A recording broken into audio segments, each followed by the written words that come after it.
오늘 부활절은 아니지만 오늘 우리가 읽었던 이 말씀에서 찾을 수 있는 한 가지 주제는 하나님께서 살아계시다는 것입니다. 우리 함께 해보겠습니다. 주님은 살아계십니다. 주님은 살아계십니다. 우리의 삶 가운데서 살아계시는 그 역사하시는 주님을 매일 체험하고 만나는 저희 여러분들 되시길 축원합니다. 그 살아계시다는 것을 성경이 오늘 어떻게 표현하고 있냐면 이렇게 표현하고 있습니다. 그가 씨를 보게 되며,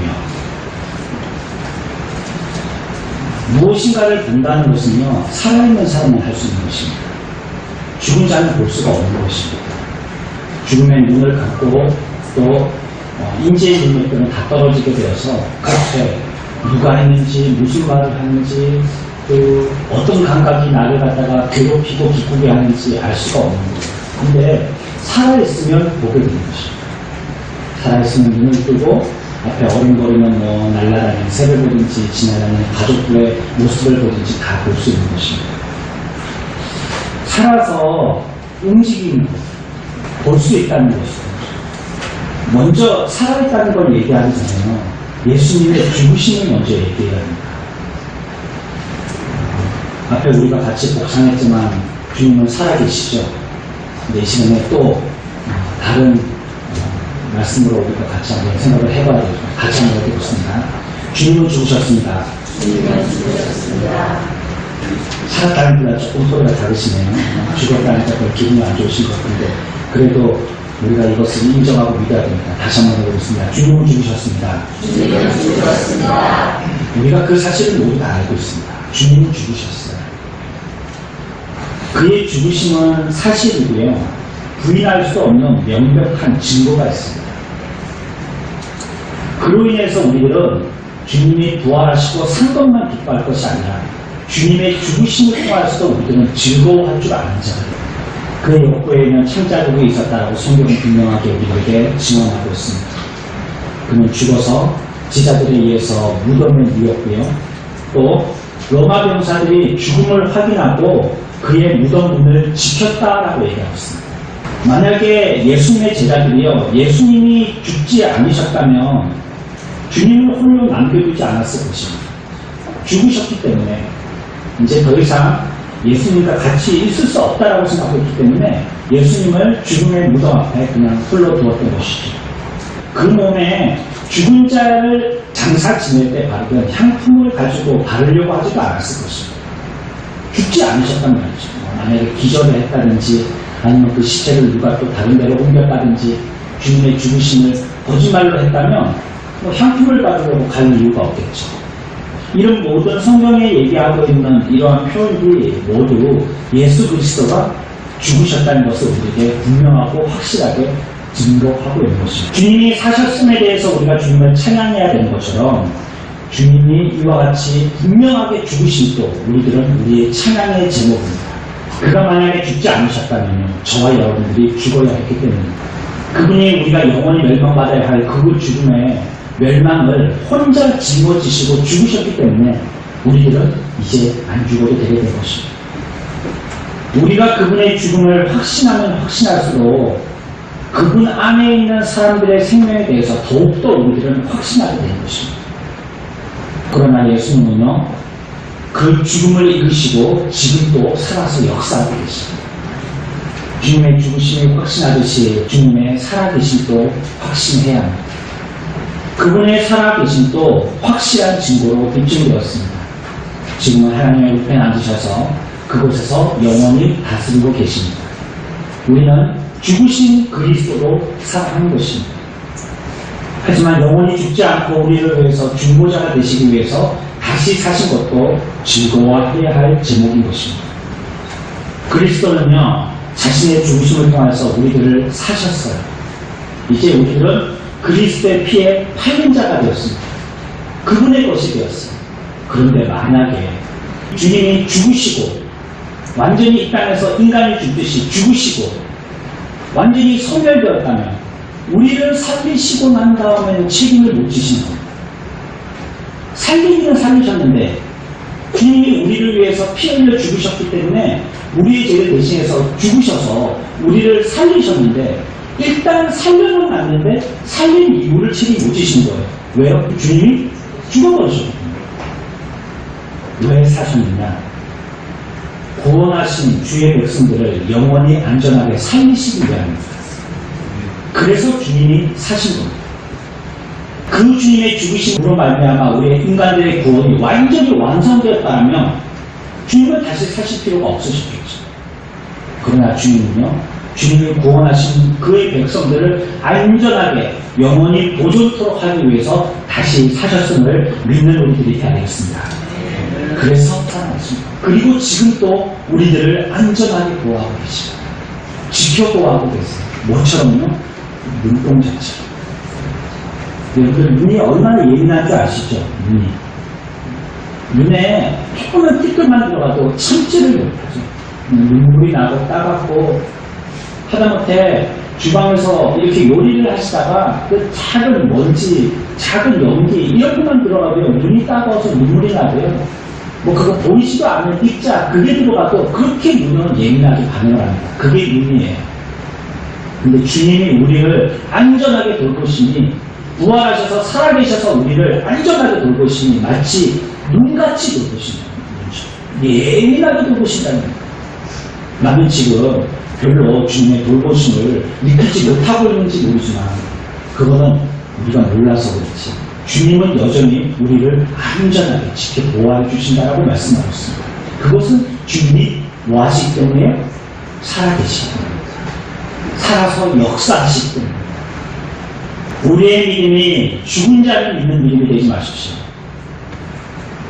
죽은 형상이나 아까 만든 무슨 형상이나 뭐 달아서 위에다가 올려놓은 형상이나 죽은 것을 믿는 자들이 되지 마십시오. 기독교의 자랑은 무엇입니까? 예수 그리스도의 무덤이 없다는 것입니다. 그것이 기독교의 자랑입니다. 다른 종교의 창시자들은 그 죽음에 대한 무덤을 갖다가 성역화해서 거기서 참배하고 그것이 성지순례의 한 코스가 되고 하게 하지만 기독교는 예수님의 무덤이 없어요.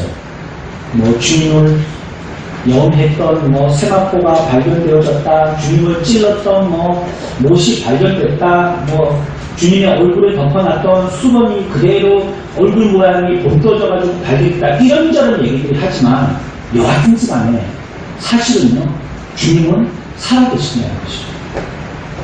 지금도 살아계셔서요, 저와 여러분들을 돕는 것이죠. 그게 주님이 하시는 일이죠. 이 일을 주님이 하고 계신 것입니다. 혼자 있다라고 생각하지 마시고, 내가 여기에서 지금 외롭게 아니면 이 삶 가운데에서 나 혼자만 버티고 있다라고 생각하지 마십시오. 주님은 나를 돌보시고 지키시고 보호하고 계십니다. 주님께서 이 세상에 계실 때에 많은 도움이 필요한 사람들을 도우러 다니셨습니다. 어떤 사람들은 병자들이었기 때문에 고쳐주셔야 했고요. 어떤 사람들은 안진병이었기 때문에 일으켜주셔야 했었고요. 어떤 사람들은 귀신들이었기 때문에 그 귀신을 내어 쫓아주셔야지만 했습니다. 그것처럼 지금 이 시대에도 그분이 살아계실 때 행했던 그 일들을 지금 또 살아계셔서 우리 가운데 행하고 계신 것입니다. 살아계신 그리스도와 함께 살아갈 때 우리들도 진정 살아있는 자가 되는 것입니다. 그분의 살아계심을 체험하지 못한다면 우리는 지금 살아있지 못한 것입니다. 주님의 살아계심을 믿습니까? 그럼 여러분이 살아있어요. 산자입니다. 거듭나서 산자입니다. 그러나 주님이 사셨는지 죽었는지 잘 모르겠어요. 그러면 나도 지금 죽었는지 살았는지 잘 모르는 자입니다.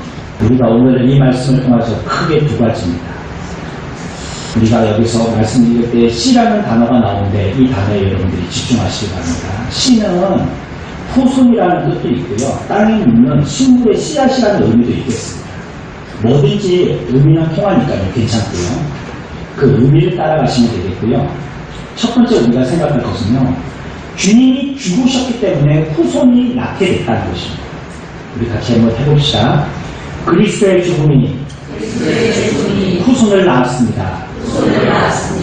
그게 무슨 말씀이냐면 그의 영혼을 속건제물로 드리기에 이르면 주님이 뭐 하셨다는 거예요? 죽었다는 거예요. 제물은 어떻게 해야지 제물이 된다고요? 그러니까요. 속건제물이 되셨다라는 말씀은 주님이 죽으셨다는 것입니다. 주님이 그리스도께서 죽으셨기 때문에 그가 씨를 보게 되며 씨는 후손을 낳았다는 것입니다. 주님이 죽으셨기에 후손이 나아지게 된 것입니다. 씨를 보게 됐다라고 얘기했죠. 이게 조금 근사하게 표현할 수 없을까요? 제가 만약에 성경을 지은 저자였다면 이렇게 표현했을 것 같아요. 그의 영혼을 속건제물로 드리기에 이르면 그리스도를 따르는 자들이 많게 되어지며 멋지지 않습니까? 이렇게 훨씬 더 세련됐지 않아요? 씨를 보게 되면 조금 저 촌스럽기도 하고요. 씨 어감도 별로 안 좋고 그런데 그리스도의 제자들이 나타나게 되면 멋지지 않아요? 뭔가 좀 거대해 보이고 웅장해 보이고 그럴싸해 보이잖아요. 근데 그렇게 말씀하지 않으셨잖아요.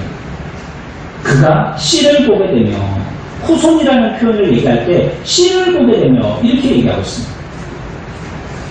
진정 주님을 따르는 사람들이 많지만 그 사람들이 정말로 주님을 따르는 자라면 새롭게 태어나기 때문입니다. 그의 삶은 새로워지게 되는 것이 주님을 진짜로 따르는 자들입니다. 후손이라는 것은 생명을 얘기하는 것이죠. 우리가 부모로부터 생명을 얻게 되는 것처럼 우리의 생명은 그리스도로부터 얻게 되어지는 것입니다. 그리스도께서 죽으심을 통하여서 그 생명이 우리들에게 전달되어진 것입니다. 새롭게 거듭나지 않냐고서는요 그리스도를 알 수 있는 사람이 없습니다. 우리들은 본성적으로 죄 아래 팔린 자들입니다. 죄투성이들이에요. 나 예수 믿는데 왜 이렇게 자꾸 죄를 짓지? 나 학습받고 세례받고 집사되고 권사되고 장로되고 목사되는데 왜 나는 내 속에서 이렇게 죄가 끊임없이 나를 갖다가 공격해서 못 살게 되고 나는 언제 과연 성인이 되는 거야? 나는 언제쯤 거룩해지는 거야? 안 됩니다. 안 돼요. 본질적으로 우리들은 죄를 가지고 태어난 죄 아래 팔린 자들이기 때문에 그렇습니다. 끊임없이 우리가 훈련할 뿐이지 우리의 본성은 바뀌지 않아요. 그래서 만약에 우리 가운데서 거듭난 새 생명이 없다면요 우리는 영적이거나 그리스도를 정말로 분별할 수 있는 분별력을 갖지 못하게 되는 것입니다. 생명이 없으니까요. 생명이 없는데 뭘 판단한다는 거예요? 생명이 없는데 죽었는데 어떻게 구분한다는 거예요? 뭐 자기가 살아야지 영인지 육인지도 구분하고 살아야지만 이것이 무엇을 할지 안 할지 사리분별을 할 수 있죠. 죽었는데 어떻게 한다는 거예요? 거듭나지 않으면 거듭난 새 생명을 갖고 있지 않으면 그걸 아무것도 하지 못하는 자가 되고 마는 것입니다. 그래서 먼저 우리들은요 주님의 제자가 되기 전에 주의 씨가 되어야 합니다. 주님의 가족으로서의 생명이 부여가 있어야 된다는 것입니다. 하나님의 주민 등본에 등재되지 않으면요 그리스도의 제자의 회원부에 등록될 수 없습니다. 제자가 되기 전에 그의 생명을 통한 이어짐이 있어야 돼요. 먼저 그분과 가족이 되지 않고는요 그분이 아버지가 되어서 그분을 통해서 생명이 내게 전달되지 않고는 제자는 한 발짝도 발을 떼지 못한다는 말이에요. 제자라는 것은 내가 예수를 믿음과 동시에 되어지는 것이 아닙니다. 먼저 거듭나와서 새 생명을 얻게 되어지는 것이 우선순위입니다. 이것이 있어야지 생명으로 말미암아 제자도 되든지 뭐 더 큰 제자도 되든지 하는 것입니다. 일반적으로 제자들은요 스승을 닮기 위해서 스스로 자격을 갖추려고 애를 씁니다. 스승이 뭔가 미션을 주지 않습니까? 이걸 하라. 물 떠와라. 넌 오늘 저기 100m 밑에 있는 산 밑에까지 내려가서 우물에서 물을 이 100m 위에 있는 우리 집에까지 100동이를 떠와야 된다. 양동이. 100양동이를 떠와야 된다. 뭐 미션을 주는 거예요. 그거 합니다. 죽으라고. 왜? 제자가 되기 위해서 그런 거죠. 너 진짜 그러려면 밤이고 낮이고 하루도 빠지지 않고 밤낮으로 아침 저녁으로 마당을 쓸어야 된다. 작은 돌멩이 하나 있으면 안 되고 깨끗한 모래로 깨끗하게 정리해서 마당을 쓸어야 된다. 미션을 주는 거예요. 그건 10년. 10년 하면 내가 뭐 한 개 가르쳐 줄게. 제가 무형명하고 얘기하는 거예요. 성경에서 얘기하는 거예요. 성령 나오고 그런 연합이 그거 나오지 않습니다. 그런 것도 쉽지 않습니다. 그러면 제자가요 그거 보고 열심히 합니다. 물도 떠오고 입에서 막 불평도 나오지만 물도 떠오고 마음도 쓸고 그럽니다. 그리고 결국 그 사람은 스승으로부터 이제 넌 더 이상 가르쳐줄 것이 없다. 어떻게 알아보죠? 하산해라. 그럼 산을 내려. 그게 다 스승이 지금 산에 있었나 봐요. 그렇죠? 위쪽에. 밑에는 없었나 봐요. 다 내려가라고 그러죠. 그렇죠? 높은 땅이 좋은 땅인 것 같습니다. 하지만 그리스도의 제자가 된다는 것은요, 우리가 무엇인가 자격을 갖추기 때문에 되는 게 아닙니다. 그리스도의 제자는 어떻게 됐죠? 기적으로 된 것이에요. 우리가 이해할 수 없는 주님의 지극하신 사랑의 은혜의 기적으로 된 것이에요. 그렇게 주의 제자들이 되는 것이에요. 그의 영혼을 속건제물로 드리게 이르면 그가 씨를 보게 되며 라고 얘기했습니다. 생명이라는 것은 고난과 밀접한 관계가 있는 것입니다. 고난과 생명은요, 뗄래야 뗄 수 없는 관계입니다. 어떤 엄마도요, 아이를 낳을 때 기분 좋게 놀이동산 가는 마음으로 가지 않습니다.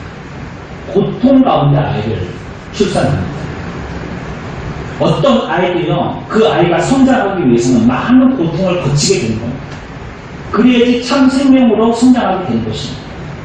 어른이 되어서도요, 그 사람이 정말 성품이 있고 인격적인 사람으로 만들어지기 위해서는 많은 고난을 견뎌야 하는 것입니다. 비가 많이 와서 큰 바위가 굴러 나중엔 저 강바닥에 이르러서는 다 닳고 나가서 작은 모래알이 되는 것처럼 많은 고통이 있어야지만 그 사람이 만들어진 것입니다. 생명이라는 것은 고난과 관계됩니다. 만약에 여러분들이 오늘 무엇인가를 고난당하고 있다면 생명을 잉태하고 있다고 생각해요. 지금 나에게서 생명이 만들어지고 있다고 생각해요. 고난을 통해서 생명이 만들어지게 되는 것입니다. 그렇다면 그 씨를 소유하게 된 이유가 무엇인지 좀 우리가 알아야 되겠습니다. 왜 씨를 소유하게 되는지 말이죠. 자녀들은 부모의 생명을 품고 자랍니다. 마찬가지로 그리스도인에게도요, 그리스도의 생명이 들어오게 되는 것입니다. 주님이 우리에게 주신 생명이었습니다. 그것이 우리들을 성도로 만드는 것입니다. 그리스도의 생명이에요. 주님께서는 자기 안에 있는 영원한 생명을 자기를 믿는 사람들에게 베풀어 주셨습니다. 그가 가지고 계시는 영원히 마르지 아니하는 영원히 솟는 이 생명수 생물이 우리 안에 거하도록 우리들에게 부어주신 것입니다. 이렇게요, 주님이 죽으심을 통하여서 그의 생명이 자녀들에게 이어져 내려오게 되어진 것입니다.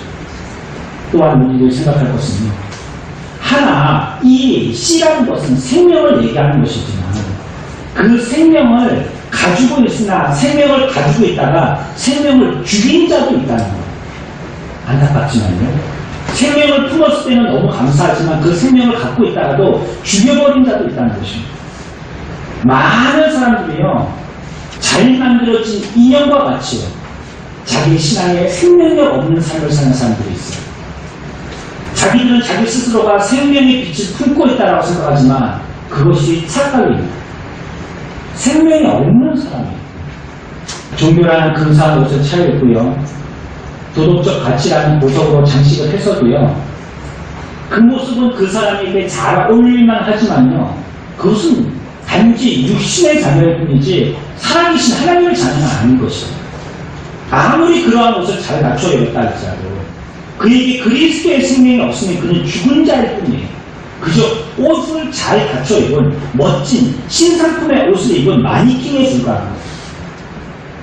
오히려 하나님의 자녀들이 훨씬 더 매력적이지 않게 보일 수 있습니다. 훨씬 더 근사하지 않게 보일 수 있습니다. 우리가 생각하기에는 너무나도 다른 사람들과 교제하기에 부족한 나라라고 생각할 수 있습니다. 못난 사람이라고 생각할 수 있는 거예요. 그렇지만요, 아무리 자기가 숨기려고 애쓰고 노력해도요, 산 자는 살아있는 자로, 죽은 자는 죽은 자로 차이가 뚜렷하게 구별되게 되는 것입니다. 그걸 어떻게 확인할 수 있느냐? 그들이 얘기하고 있는 신앙 고백을 통해서 확인할 수 있어요. 의인은 자기들이 뭐라고 얘기하냐면요, 자기들이 참 살아있는 생명을 가지고 있는 의인임에도 불구하고 자기들이 고백하기를 나는 뭐라고 고백하죠? 주인입니다 라고 고백합니다. 나는 죄인입니다. 그리스도의 생명의 씨앗이 없는 사람들은 자기들의 것에 옷만을 잘 갖추어 있고 자기는 분명히 아직 죄 문제가 해결되지 않은 죄인임에도 불구하고 자기들은 뭐라고 얘기해요? 나는 의롭습니다. 라고 얘기해요. 이것이 그 사람이 살았는지 죽었는지를 분명하게 판단하게 주는 신앙 고백입니다. 하지만 진실은 전자의 편입니다. 참 오인들은 자신이 죄인이라고 생각하는 겁니다. 우리들은 이 생명을 절대 놓거나 포기해서는 안 됩니다. 우리에게 주신 그리스도의 생명의 씨앗이 우리에게서 절대 마르거나 고사되어서 썩어 없어지도록 해서는 안 되는 거죠. 그 생명을 잘 보존해야 되는 것입니다. 우리가 그분으로부터 그 씨를 받았다면, 그 생명을 받았다면 분명한 증거가 또 하나가 나타나는데 무엇이냐면 우리에게 생명을 주신 그 아버지를 분명하게 담게 된다는 거예요. 요즘 들어서 우리 교회 어린아이들 울음소리가 안 들리는데 이거는 참 불행한 일입니다. 자꾸 낳아줘야 될 텐데, 누군가가 낳아줘야 될 텐데 누가 낳아줄까요? 좀 낳는 사람들이 많으면 좋겠는데 요즘은요, 그래서 어린아이들을 보면요, 아유 오랜만에 봤다는 생각이 들어요. 정말 어린아이들 어디에 가서, 얼마 전에 병원에 갔었거든요. 병원에 갔었었는데, 병원에 가니까 거기가 소아과인데요. 청소년도 가고요. 중학생, 고등학생들까지도 소아과에 가고, 꼬마 애기들 있죠, 애기. 야, 정말 애기가 작더군요. 다 잊어먹었어요. 얼마나 애기가 작았는지. 보니까 너무 작은데, 그날따라 전부 다 이렇게 걷는 애들이 아니고, 엄마가 이렇게, 아빠가 이렇게 안고 나오는 애들. 요만한 애들 있잖아요, 요만한 애들. 그런 애들입니다. 너무나 아이들이 작더라고요. 그리고 막 그 아이들이 우는데, 우는 소리가, 조금 더 울었으면 싶으면 좀 반갑더라고요. 하도 그런 소리를 못 들어요. 거기도 참 이제 예전에 가고 지금까지 못 가봤네요. 거기 가서 여자분들은 다 이렇게 커튼을 열어주면 그 엄마의 아기가 나오잖아요. 그러면 하하 웃어요, 다.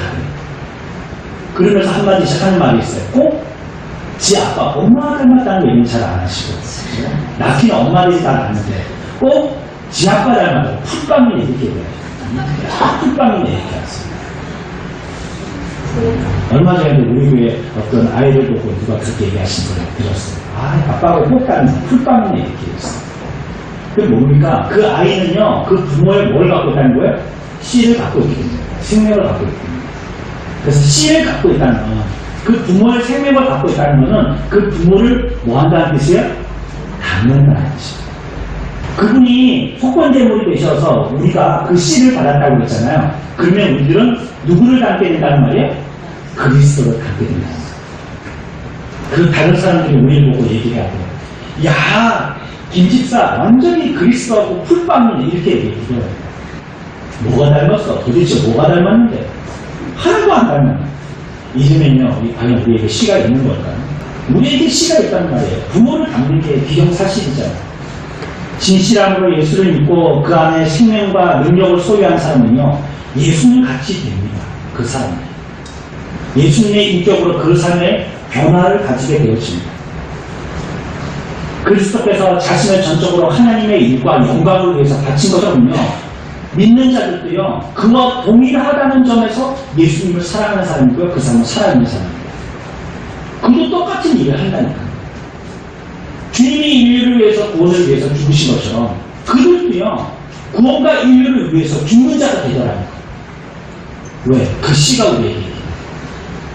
그리스도가 자기 사역을 위해서 죽고 장사 지내고 자기의 영광과 평안과 생명까지 버리셨던 것처럼요, 진실한 성도는요, 하나님께 영광 돌리기 위해서요, 무엇이든지 어디에서든지 어느 것이든지 기꺼이 포기할 수 있는 사람입니다. 그래서 참 생명을 갖고 있는 그리스도는 주님이 내어놓으신 것처럼 우리들 자기의 소유라고 주장하는 것이 없게 되어져요. 생명을 바친 것은 다 바친 것이기 때문에 주님이 그렇게 바치심을 보고 나도 주님 앞에 모든 것을 바칠 수 있는, 생명까지도 아까워하지 않는 사람이 되는 것입니다.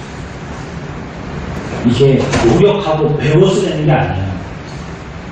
제자가 되려고 그 스승의 모습을 따라서 훈련해서 되는 게 아니에요. 이거는요, 생명을 갖고 있기 때문에, 그분의 씨앗을 갖고 있기 때문에 저절로 되는 것이죠. 그러나 우리에게 성령이 없다면요, 그 씨라는 것은 불가능하죠. 씨는 부모와 같아야 되기 때문이죠.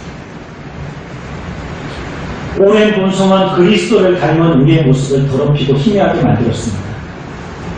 인간의 이와 같은 죄악성은요, 점점 더 희미해져야 합니다. 그리고 우리에게는요, 하나님의 모습만이 점점 더 강하게 드러나야 하는 것입니다. 또한 씨를 가졌다는 걸 무엇을 의미합니까? 생명을 주었다. 그는 곧 후손이 되었다는 걸 얘기하는 거죠. 여러분들 어리석지 마십시오. 여러분들이 모아놓은 재산을 자녀들에게 많이 물려주려고 어리석게 하지 마십시오. 그것은 오히려 우리의 후손들을 망치는 것입니다. 오늘날 우리 대한민국 부모들이 열심히 노력하고 먹지 않고 자지 않고 돈을 벌어서 자수성가한 다음에 그걸 전부 다 어떻게 하느냐, 불법 탈법해서 후손들에게 물려주려고 어떻게든지 어떤 경로로든지 물려주려고 애를 씁니다. 그거 결국 우리 후손들을 망치게 되는 겁니다. 더 값지고 귀한 것을 물려주십시오. 그들이 정말로 붙들고 살 수 있는 생명을 그들에게 물려주십시오. 돈 한 푼요, 그리고 사람을 금세 망가뜨릴 수 있습니다. 경남에서 13억 로또 1등 당첨자가 있었어요. 근데 그 사람이 신문에 났어요. 왜? 13억을 다 탕진하고 종도둑이 돼갖고 걸리는 바람입니다. 그 사람이 만약에 13억 로또의 1등에 당첨되지 않았더라면 그런 종도둑을 안 했을지도 몰라요. 근데 쓰다 보니까 쓰는 게 재미가 붙어서 더 쓰고 싶으니까요, 그걸 다 탕진하고 이제는 더 필요하니까 종도둑이 된 것이에요. 씨를 준다는 것은요, 천국의 기업과 유업을 물려준다는 것입니다. 부모가 받아야 있는 가치 있는 것을 후손에게 물려준다는 것입니다. 그 부모가 무슨 생각을 갖고 있고 그 정신이 무엇인가를 후손에게 물려준다는 것입니다. 그게 씨를 받았다는 의미예요. 한 푼치 가치도 없는 그 종이 쪼가리 한 장 주려고 거기 있어서 오히려 사람들을 더욱더 망하게 만들고 더욱더 패배하게 만드는 그런 것들을 물려주려고 하기보다도 그리스도가 우리에게 씨를 주시는 것처럼 우리들도 그리스도의 생명을 그들에게 주려고 해야 하는 것입니다. 우리들은 그리스도의 씨입니다. 그래서 우리는요, 그리스도께서 소유한 것이 전부 다 우리 것인 거예요. 그래서 너 아버지 뭐 하시노? 물어보죠. 그럼 우리 아버지는 나야가라 폭포 주인이다 얘기하는 거예요. 우리 아버지는 도성 주인이다 얘기하는 거예요. 우리 아버지는 여기는 비음산 주인이다. 뭐 뒤에 있는 말씀은 활용산 주인이다. 그렇게 얘기하는 거예요. 우리 아버지는 이 천지만물의 주인이 있어요. 그리고 그걸 우리들에게 물려주시겠다고 얘기했어요. 그분의 것은 전부 다 우리들의 것입니다. 우리들은 그의 씨를 후손으로 받았기 때문에, 기업으로 받은 자들이기 때문입니다. 그리스도께서 하셨던 것처럼 우리들도 진리의 증인이 되어야 되고 선한 일을 해야 되는 것입니다. 그분의 분을 쫓아서 우리들도 잃어버린 자들을 찾아야 되는 것입니다. 아들이 아버지의 기업을 잇듯이 그것이 우리들이 이어받아야 할 기업인 것입니다. 그리스도는 자기 백성이 자기와 함께 거하고 그의 영광을 보면서 하늘의 별처럼 빛날 수 있도록 하기 위해서 그가 가지고 계셨던 모든 인격과 그의 모든 소유와 또 그가 영원히 있게 될 것을 우리들에게 물려주신 것이에요. 우리와 함께 하려고, 우리에게 더 좋게 해주시려고 그 모든 것들을 우리에게 주신 것입니다. 이런 점에서 우리는 씨입니다. 사랑하는 성도 여러분, 이 모든 것이 어떻게 이루어졌느냐, 이 씨의 의미가 어떻게 되어졌느냐, 그것이 결국 우리들에게 어떤 이런 혜택을 있게 되어졌느냐, 그것은요, 그리스도께서 속건제물이 되셨기 때문이라고 얘기했어요. 주님이 죽으시지 않으셨으면 씨앗의 의미는 아무것도 없는 것입니다. 주님이 죽으셨기 때문에 그것으로 말미암아 우리가 씨의 의미를 갖게 된 것입니다. 우리가 어떻게 주님과 교제할 수 있게 됐습니까? 우리가 어떻게 성령과 호흡할 수 있는 자가 됐습니까? 우리가 어떻게 새로운 피조물이 됐습니까? 이 모든 것이요, 예수 그리스도의 죽음을 통하여서 그것을 믿음으로 하나님을 알림을 통하여서 이루어진 것입니다. 죄가 징벌되어야 하지만 우리가 만족할 수 있었던 것은 이 모든 막혔던 것들을 그리스도께서 죽으심을 통하여서 그 사이의 문들을 열어놓으신 것입니다. 이걸 해결할 수 있는 방법이 없었습니다. 이거를 어떤 누구도 해결할 수 있는 묘수의 사람이 아무도 없었었는데 이 문제를 해결한 자가 바로 그리스도시잖아요. 죄를 어떻게 해결해요? 죄가 해결돼야지 의가 문이 열리게 되어지고, 그래야지만 우리는 통과되어서 의로운 사람이 되어서 우리가 하늘나라 백성이 될 수 있는데, 이 문제를 해결할 자 아무도 없었다는 것입니다. 우리가 회심하게 되어지는 가장 강력한 역사가 무엇입니까? 그리스도의 죽으심입니다. 여러분들이 처음에 회심했을 때 가장 내 마음에 뜨거웠던 하나님의 은혜는 무엇이었습니까? 그분의 죽으심이었었습니다. 지금 또 우리가 죄악 가운데 있을 때 마음을 돌이켜서 하나님 앞에 회개 기도할 때 먼저 떠오르는 것이 무엇입니까? 그분이 우리를 위해서 죽으신 것입니다.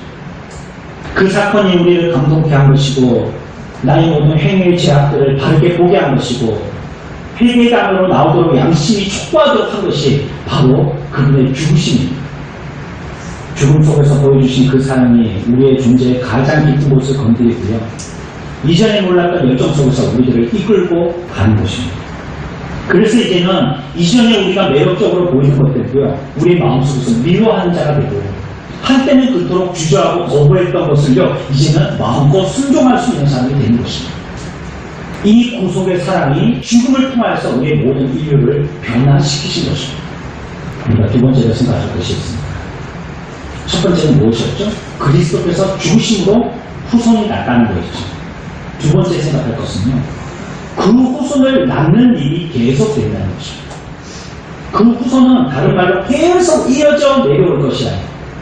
모세가 마지막에 죽을 때요, 그 눈이 어두워지지 않았다라고 했어요. 그 역사를 계속 보게 될 것이라는 것입니다. 그 미래의 역사를 하나님께서 복주시고 은혜 주신 후손들의 역사를 대대손손 그 역사의 모든 민족들을 끊임없이 이루게 될 것이라는, 눈이 어두워져서 계속 보게 될 것입니다.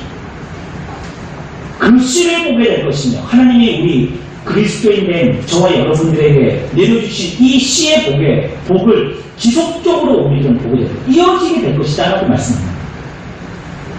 박해의 피로 얼룩졌던 교회는요, 그 피 때문에 더욱더 깨끗해졌습니다. 원어에는요, 이 씨가 복수로 되어 있습니다. 씨들 이렇게 되어 있습니다. 우리는 그냥 씨라고 표현했지만, 이 사물에 들을 붙이는 게 맞는가 제가 어제 전화를 해서 물어보려고 했어요. 가만히 생각해보니까 나무들 그냥 복수를 붙일 수 있네. 자동차들 사람에게만 붙이는 게 아니고 물건에도 붙일 수 있겠구나. 그래서 CD라고 제가 그냥 자신있게 썼습니다.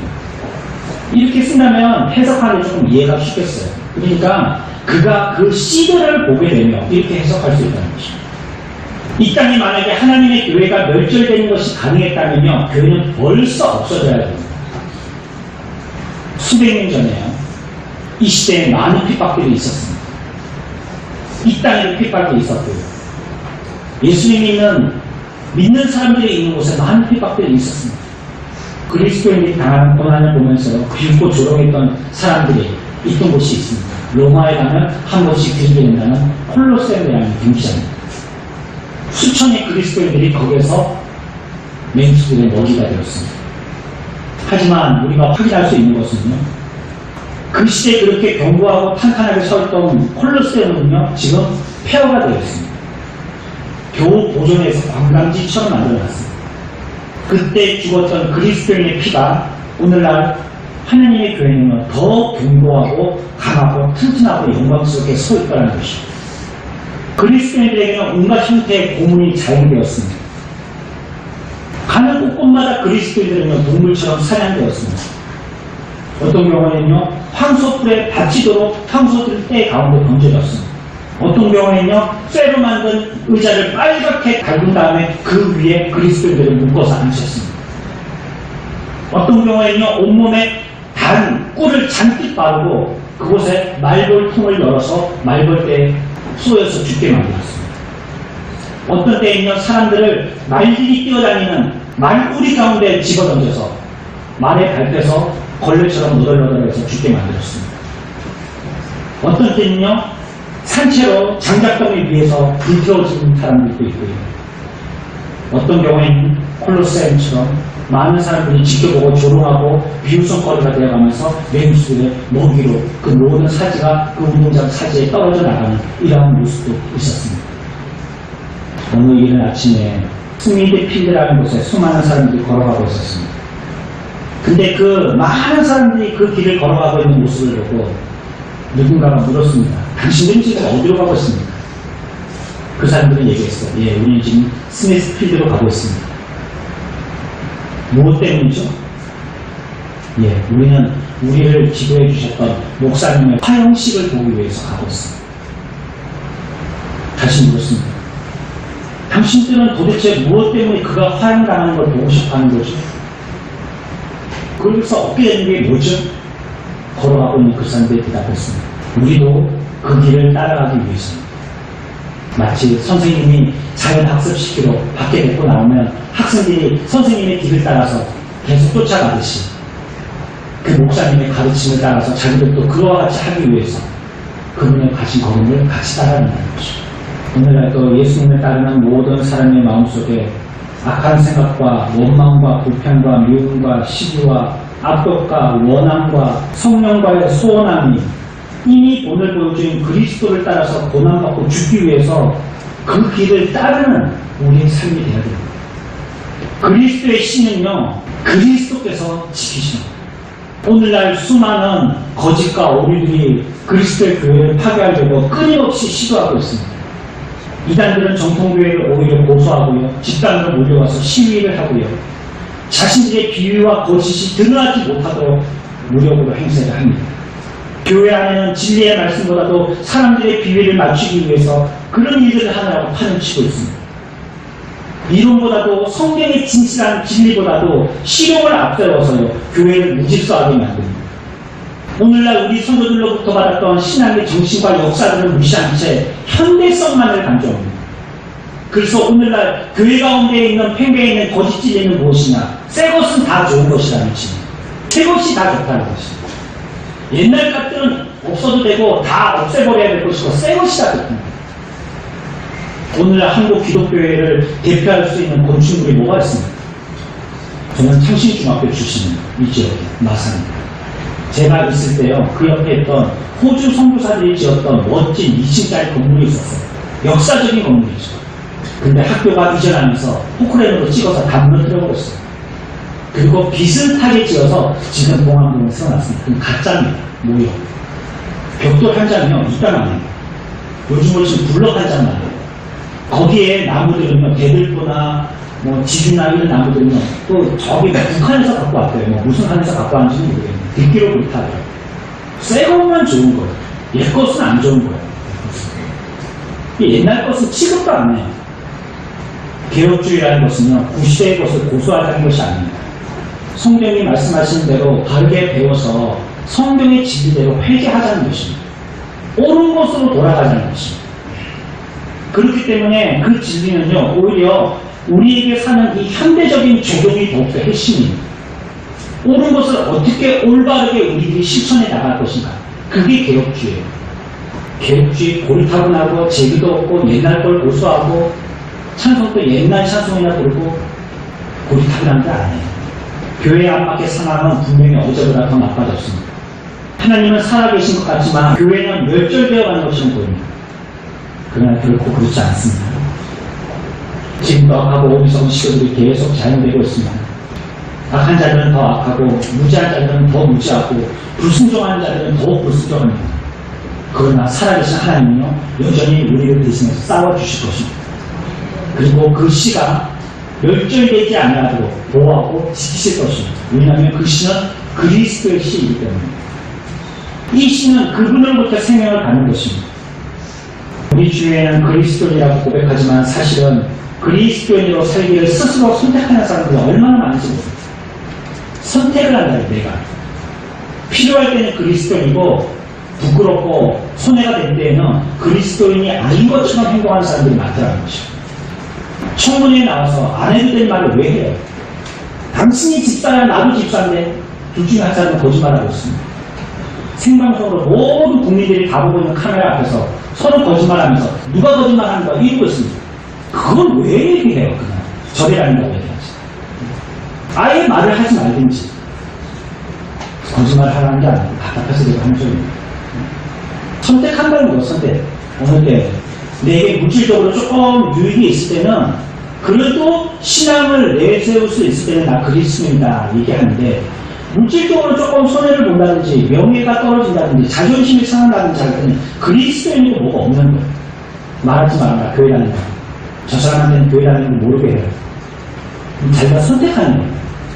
우리 속은 그리스도인이 되기를 소망하지만 열정도 거의 없고 진리를 찾고 따르고자 하는 추구하는 소망도 없고 기도도 없고 성화도 없고 하나님과의 양심에 거침없는 교제도 없고 영적인 궁핍에 찌들어서 겨우 목숨만 연명하고 있는 사람들이 얼마나 많은지 그리고 스스로는 그리스도인이라고 얘기한다는 것입니다. 하지만 우리가 그나마 위로받을 수 있는 건 이 가엾은 교회에 대해서 주님은 긍휼을 베풀고 계신다는 것입니다. 인간이 망하게 하려도 벌써 망할 수 있었던 이 교회들을 그리스도께서 지키고 계신다는 것입니다. 성경 뭐라고 얘기하고 있죠? 이같이 미지근하여서 덥지도 아니하고 차지도 아니하니 내 입에서 너를 토하여 내 집이다. 계시록에서 얘기하고 있습니다. 오늘날의 한국교회의 모습이 그렇지 않습니까? 덥지도 차지도 않아요. 미지근해서 내 뱉었으면 싶은 그런 모습이 되었어요. 그러나 거기에 대해서 여전히 주님은 긍휼을 베풀고 계시다는 것입니다. 교회가 성장하고 기독교가 성장하고 살아있는 것은 자연적으로 되는 것이 아닙니다. 어떤 교회 성장학자는 교회의 성장은 자연적인 것이라고 책 제목을 낸 사람이 있습니다. 그 내용을 읽어보면 그게 무슨 뜻인지는 알겠습니다. 하지만 교회는 자연적으로 성장하는 것은 아닙니다.